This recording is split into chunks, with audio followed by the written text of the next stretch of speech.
Hello बच्चों, नमस्कार। आपका स्वागत है उत्तराखंड टेस्ट सीरीज में। आपका टाइम नज़दीक आने लग गया है एग्ज़ाम का।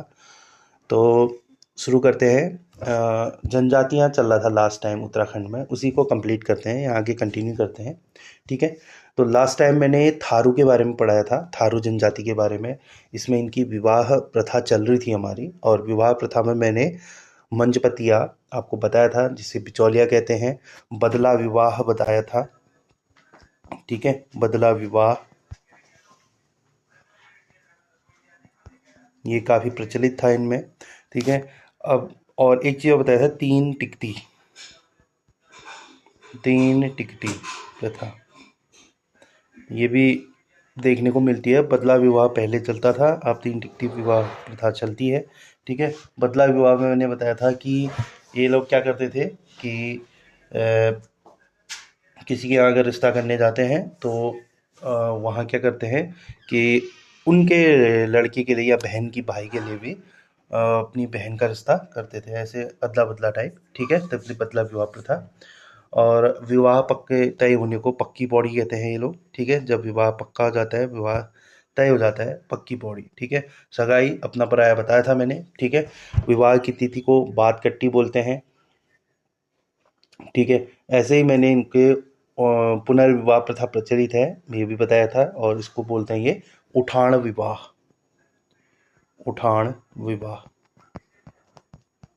ठीक है, ये किसको कहते हैं? पुनर्विवाह।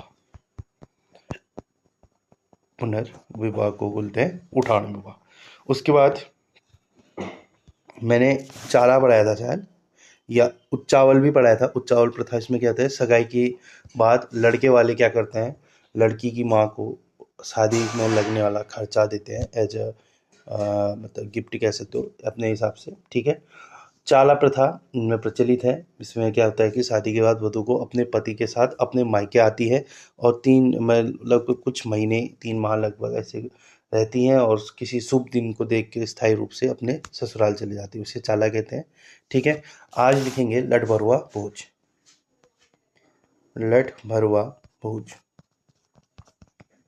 तो लठ भरुआ भोज, इसमें क्या होता है कि यह प्रथा थारू में स्पेशली प्रचलित है। और इसमें क्या होता है कि विधवा विवाह से पहले लठ भरुआ भोज कराया जाता है, यानी कि पुनर्विवाह करने से पहले एक भोज कराया जाता है। ठीक है। इसमें क्या किया जाता है, पूरे बिरादरों को, अपने रिश्तेदारों को बुला के उनको भोजन करवाया जाता है, खाना खिलाया जाता है। ठीक है। इसे बोलते हैं लठोरवा भोज। ठीक है, पुनर्विवाह से पहले। ठीक है, विधवा विवाह से पहले ये भोज कराया जाता है। और ये प्रथा किस में प्रचलित है? ये प्रथा थारुओं में प्रचलित है। ठीक है। इनमें एक प्रथा और है, विवाह विच्छेदन प्रथा। विवाह विच्छेदन, विवाह विच्छेदन प्रथा, ये काफ़ी प्रचलित है थारुओं में। ठीक है। इसको बोलते हैं तलाक देने का अधिकार, इसमें महिलाओं को होता है। ठीक है। विवाह विच्छेदन का मतलब है तलाक देना। ठीक है, अलग हो जाना। ठीक है। तो इसमें तलाक देने का अधिकार सिर्फ महिलाओं को होता है थारुओं में। ठीक है। तलाक देने का अधिकार, अधिकार सिर्फ महिलाओं को होता है।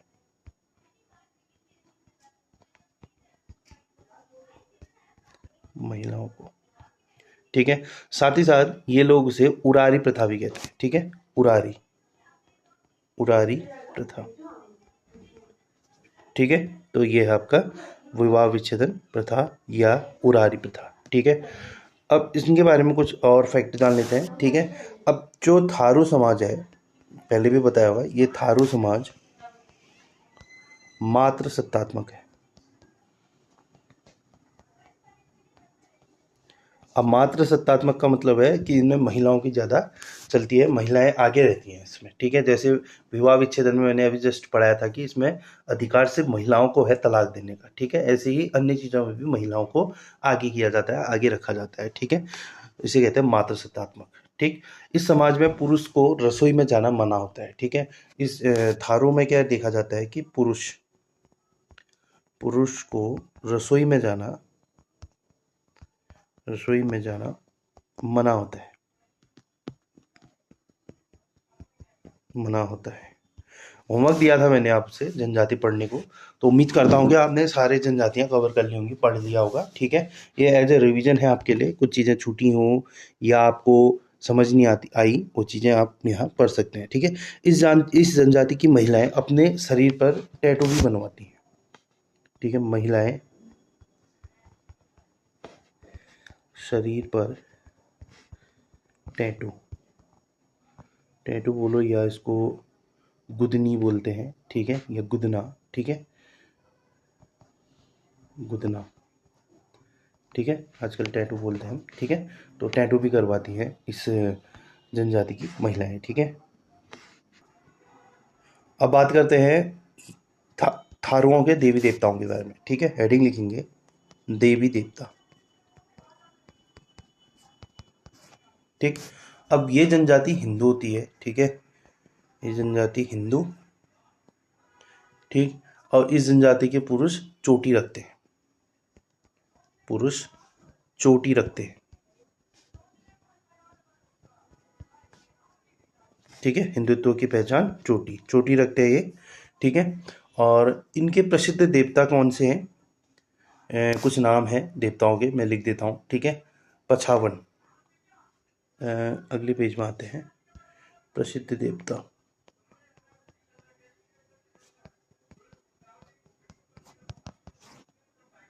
पहला लिखना नाम पछावन।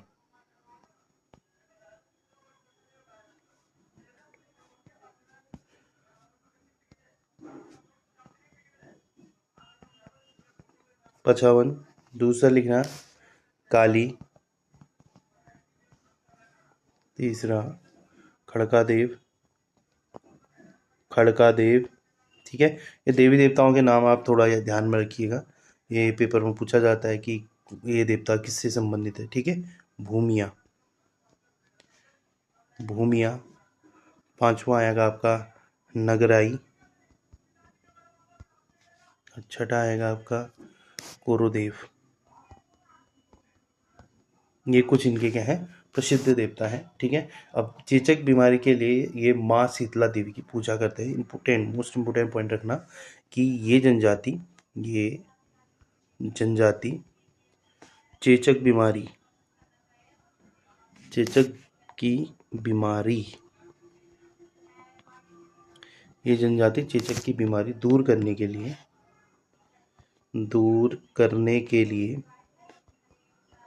चेचक की बीमारी दूर करने के लिए माँ शीतला की पूजा करते हैं। माँ शीतला,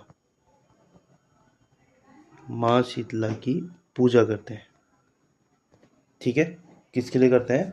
चेचक की बीमारी दूर करने के लिए। ठीक है, आगे पशुओं के रक्षक, जैसे चेचक की बीमारी दूर करने के लिए शीतला माँ की पूजा करते हैं, वैसे ही पशु रक्षक करके इनके देवता हैं। ठीक है, पशुओं की रक्षा देवी, पशुओं की रक्षा देवी, नोट कर लेना, इसको भी पूछा जा सकता है। रक्षा देवी मिलान करने में आ सकता है ये। ठीक है, पशुओं की रक्षा देवी है डोर चांडी देवी।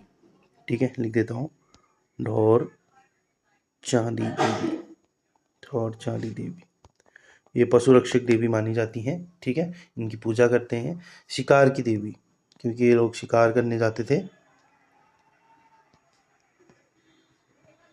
तो शिकार हेतु या शिकार की देवी, शिकार की देवी, शिकार की देवी है बागेश्वरी देवी।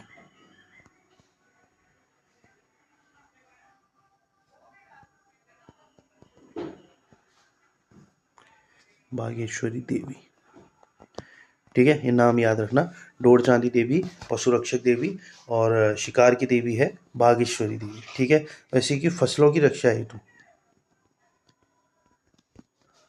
फसलों की रक्षा हेतु, ठीक है, देवी।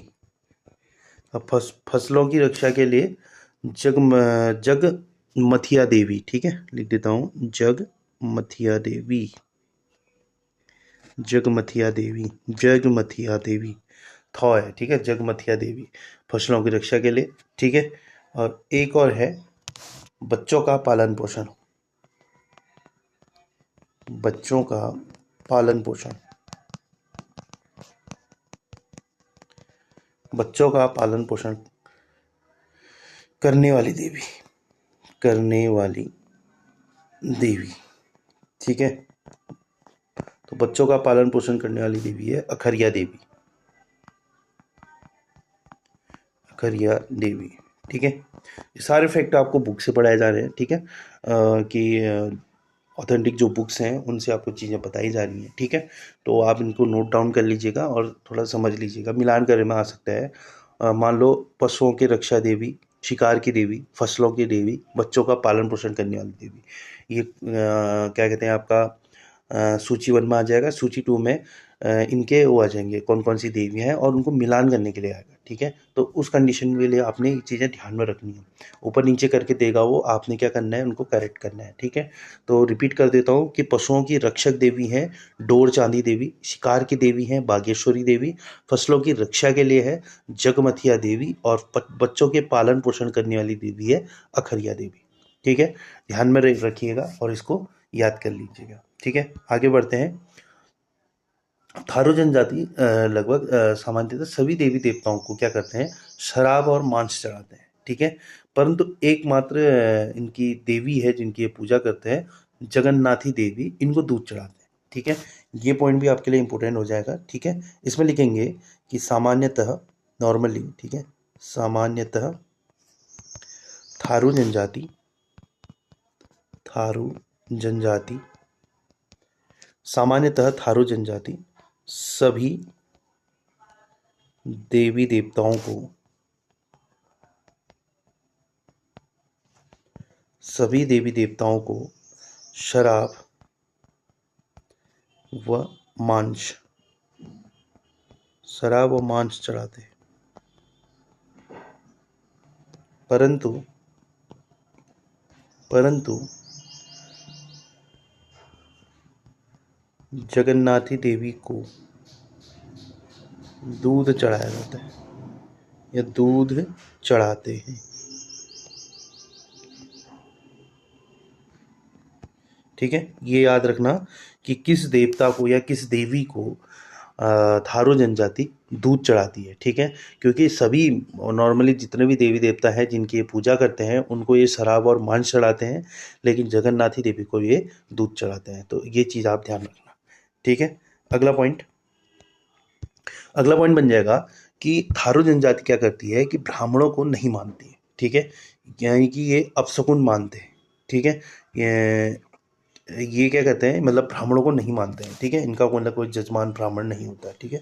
तो थारू जनजाति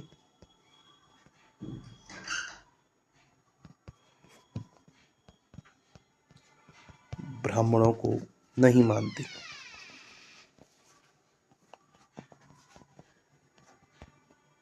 आगे अब बात करते हैं इनके कुछ त्योहारों की, ठीक है।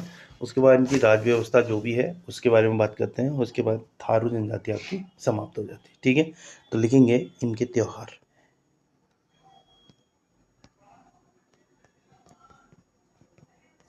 थारुओं के त्योहार, ठीक है। अब त्योहार में ये होली मनाते हैं, दीपावली मनाते हैं, जन्माष्टमी मनाते हैं, ठीक है। अब सॉरी, अब त्योहार में ये क्या करते हैं कि ये जनजाति होली को 8 दिन तक मनाते हैं, ठीक है। जैसे हमारे यहाँ 2-3 दिन की होली होती है, ठीक है। तो इनके यहाँ क्या होता है कि होली को 8 दिन तक मनाते हैं, ठीक है। तो लिखेंगे थारू जनजाति, थारू जनजाति होली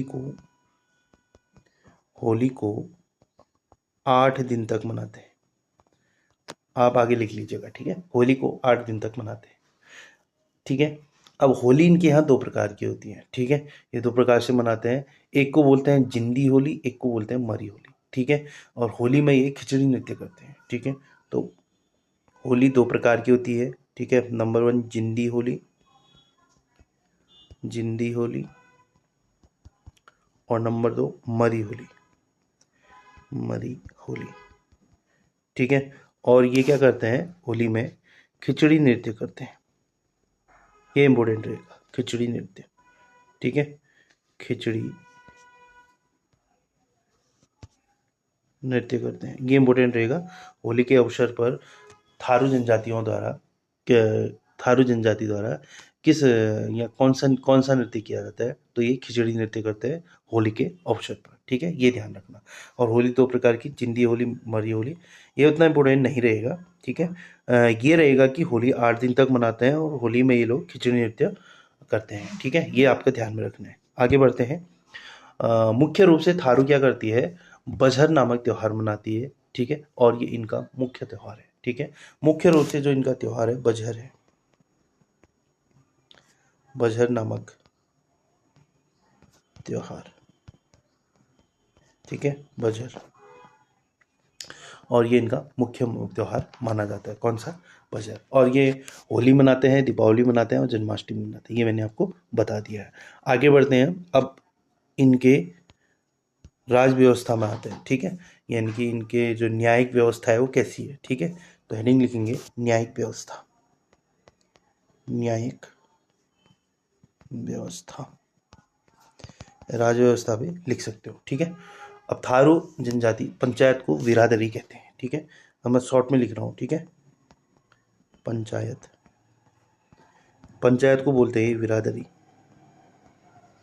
थोड़ा समय होता हमारे पास तो मैं पीडीएफ बना के और या पीपीटी बना के आपको स्लाइड में थोड़ा चीज़ें लिखी हुई होती है तो बढ़िया रहता, ठीक है। थोड़ा आपको हैंडराइटिंग समझने में दिक्कत हो रही होगी, पर खैर अभी ऐसे ही आपने थोड़ा एडजस्ट करना पड़ेगा, चीज़ों को सुनते हुए काम करना पड़ेगा, ठीक है। अब पंचायत को ये लोग बिरादरी कहते हैं, ठीक है। अब पंचायत के मुखिया को चौधरी बोलते हैं, ठीक है, या महतो, ठीक है। दूसरा लिख देता हूँ, पंचायत के मुखिया, पंचायत के मुखिया, पंचायत के मुखिया को बोलते हैं चौधरी, चौधरी, या बोलेंगे महतो, ठीक है, या मधिष्ठ, मधिष्ठ, ठीक है। ये तीन नाम है, ठीक है। चौधरी वैसे चौधरी और महतो ज़्यादा ऑप्शन में रहता है आपके, ठीक है। तो पंचायत के मुखिया को क्या कहते हैं, महतो, चौधरी या मधिष्ठ, ठीक है। अब थारुओं की पंचायत जो होती है, ठीक है, थारुओं की पंचायत में 3 पद होते हैं, ठीक है, 3 पद होते हैं। तो कहीं कहीं आपको पढ़ने को या सुनने को मिल जाएगा कि 4 पद होते हैं, ठीक है। अब मुख्य रूप से 3 पद, क्योंकि ज़्यादातर किताबों में 3 पद पढ़ने को मिले हैं, ठीक है। तो इनके पंचायत में 3 पद होते हैं। पहला तो वही हो गया महतो या चौधरी, ठीक है, चौधरी। दूसरा पद हो गया आपका भले मानस, और तीसरा पद हो गया आपका चौकीदार, चौकीदार, ठीक है। मुख्य रूप से ये 3 पद हैं। जो मैं चौथे पद की बात कर रहा हूँ जो कहीं कहीं पढ़ने को मिलता है वो है बड़घेर, बड़घेर, ठीक है, बड़घेर। तो ये है आपके क्या, तीन तीन पद मुख्य रूप से, और जो 4 पद मिलते हैं आपको बड़घेर, ठीक है, उसमें मैंने बड़धेर लिख दिया था, ठीक है। अब इनके यहाँ थोड़ा सा एक अजीब सा वो है, रिवाज है कि ये पंचायत मदिरा पान करते करते फैसला करते हैं पंचायत में, ठीक है।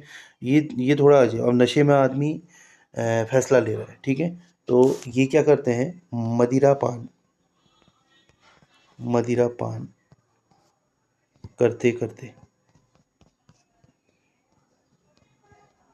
मदिरा पान करते करते फैसला लेते हैं या फैसला सुनाते हैं, ठीक है। इनकी पंचायत क्या करती है, मदिरा पान करते करते फैसला सुनाती है, ठीक है। ये थोड़ा ध्यान में रखना, ये आपका स्टेटमेंट में आ सकता है, ठीक है, तो ये ध्यान में रखना। अगला कि थारू जनजाति पुरुषों के लिए दिलवर शब्द का प्रयोग करती है, ठीक है, पुरुषों के लिए दिलवर और महिलाओं के लिए संगन, ठीक है। तो ये जो शब्दावली लिख देता हूँ, शब्दावली में पुरुष, पुरुषों को, पुरुषों को कहते हैं दिलवर, और महिला, महिला को बोलते हैं संगन, ठीक है।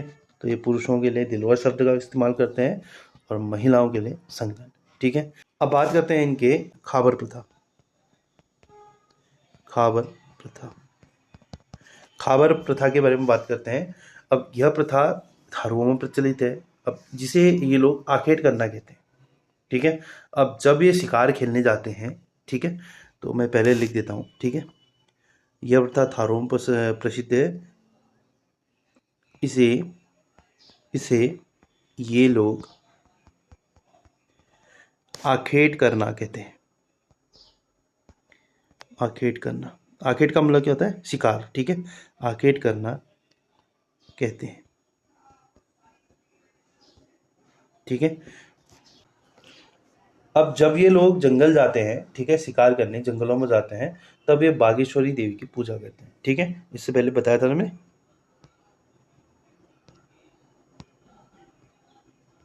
ये लोग जंगलों में शिकार करने जाते हैं तो बागेश्वरी देवी की पूजा करते हैं।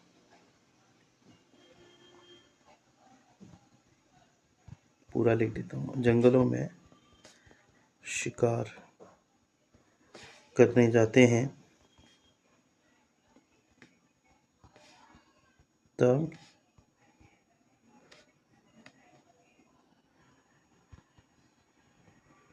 बागेश्वरी देवी की पूजा करते हैं। तो बागेश्वरी देवी की पूजा करते हैं। ठीक है, थारू जनजाति तांत्रिक को भरड़ा कहते हैं। ठीक है, ये जनजाति तांत्रिक तांत्रिक होते हैं ना जो, इनको भरड़ा कहती है। ठीक है, प्रश्न शब्दावली में आ सकता है कि भरड़ा किसे कहते हैं, थारू जनजाति भरड़ा किसे कहते हैं, तांत्रिक को भरड़ा कहते हैं। ठीक है, इनके मुख्य भोजन, अब इनके मुख्य भोजन के बारे में बात करते हैं। मुख्य भोजन, अब इनका मुख्य भोजन है चावल, मछली, ठीक है, मांस, मीट वगैरह। ठीक है, क्योंकि शिकार करने जा रहे हैं तो मांस के लिए तो जाते हैं। ठीक है, चावल, मछली, मांस। ठीक है, और इनका पेय पदार्थ हो गया, मुख्य तौर से पेय पदार्थ जाड़। ठीक है, पेय पदार्थ क्या है? जाड़।